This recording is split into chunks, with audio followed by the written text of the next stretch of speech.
Ako si Travel Hugot at hindi ito yung typical mong travel vlog.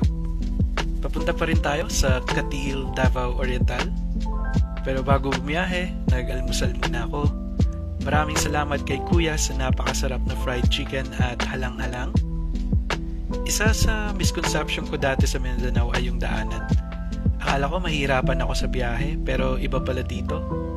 Maayos at pulido ang pagkakagawa.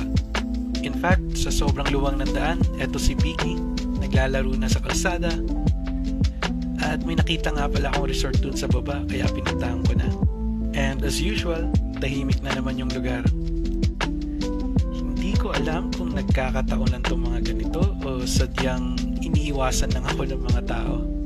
Oh well, gusto ko sana magstay for the night kaso mahina yung reception nila for my work. Kaya tuloy na lang tayo sa biyahe. Let's go!